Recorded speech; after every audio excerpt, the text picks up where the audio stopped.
The lasso tool is a sweet little tool if you know what it is and what it does and how to use it. I'm going to try to introduce you to that today and show you some ways of using the lasso tool specifically for isolating images.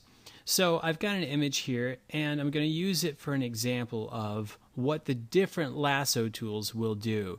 If you're using a newer version of Photoshop, you're going to notice probably 3 lasso tools: a lasso tool, a polygonal lasso tool, and a magnetic lasso tool. We're going to go through all 3 today real quick and see what the practical uses are for each.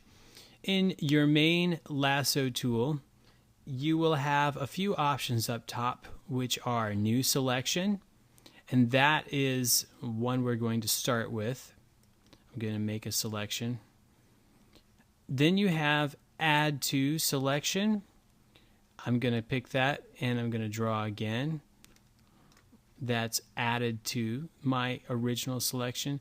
Then you have subtract from selection. I'm going to do that. That subtracts from the selection I had. And then intersect with selection. That means that if I make a selection here, it takes my existing selection and the new selection and creates a selection out of the intersection of the two. Over here we have a feathering radius, which right now is set to 20, and if I were to mask just like this, you'll notice a soft edge. I have a blur around the edge of my selection. That's the result of the feathering. The feather can be taken down to 0 for a hard, sharp edge, or taken way up into the upper digits if you want a nice, soft gradient of a selection. The anti-alias we're going to leave checked for now. It smooths edge transition according to the little yellow pop-up box, and we like that, so we're going to leave it on.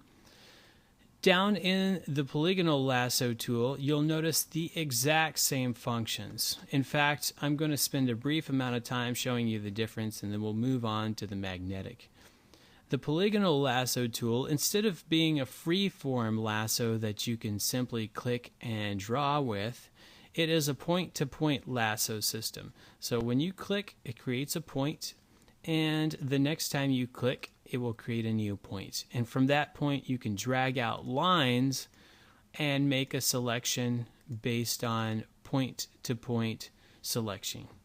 There we go. I can mask that out. That's how that looks. In contrast, your regular lasso tool just does whatever you tell it, and wherever you draw, that's what it will lasso. Thirdly on the list is the magnetic lasso tool. This one's a little trickier, and you'll notice that when we select it, we have a couple more options up top. I'll show you what they're for and how to use them. We still have the same add, subtract, and intersect, and we still have the feather and the anti-alias, and we know what those do. Now we also have a width, a contrast, and a frequency. Our width, in this case, applies to the fact that the magnetic lasso tool will automatically create points. It will try to detect edges and create a selection around edges. For example, if I click here around his head and just drag, you'll notice that it automatically starts making selections. I'm not clicking anything at this point. I'm just dragging loosely around the figure and it's selecting for me. It's trying to follow the contour of the subject that we're tracing. It does a pretty good job, but if you know what the settings are for, you can make it work in your advantage.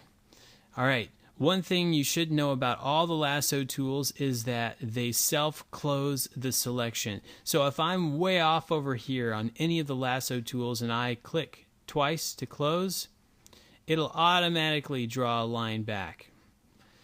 It'll look from your close point to your origin point and it'll connect the two automatically.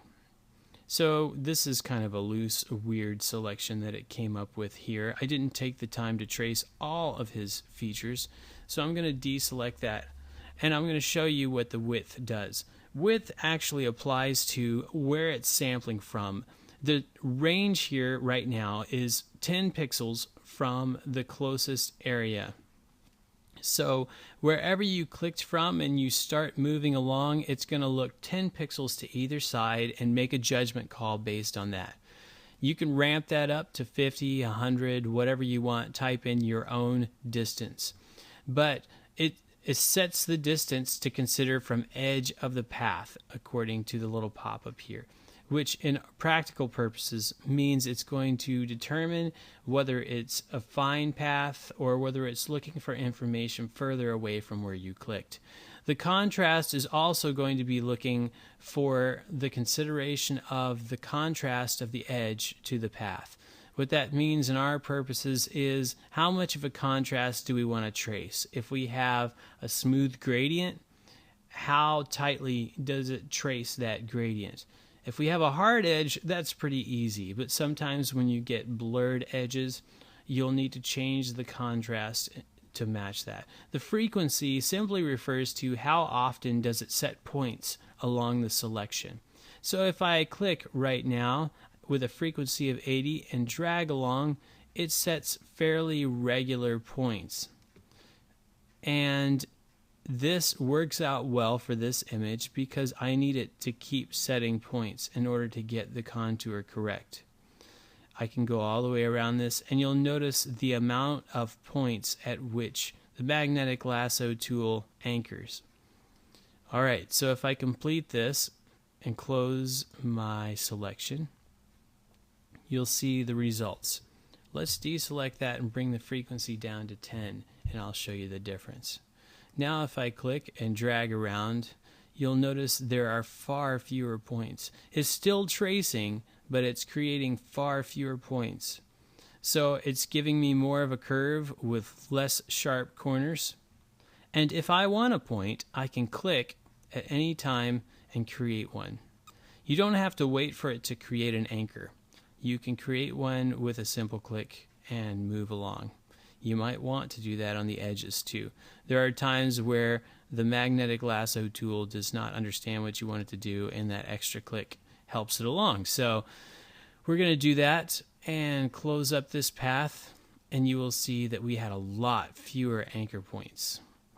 You can always add, like here where the ear was not selected correctly, I can hold down Shift and try it again. Click out here and force the magnetic lasso tool to select it. There we go. I can mask that out. So that in a nutshell is the use of the lasso tools, the polygonal lasso tool, and the magnetic lasso tool, and their usefulness in isolation. I do want to point out that all three of these tools include the refine edge feature. So if you know how to use it, that is a very powerful addition to any lassoing you might be doing. If you've never used Refine Edge, I'd refer you over to the video that we have on how to use Refine Edge. It's a powerful tool that can save you a great deal of time.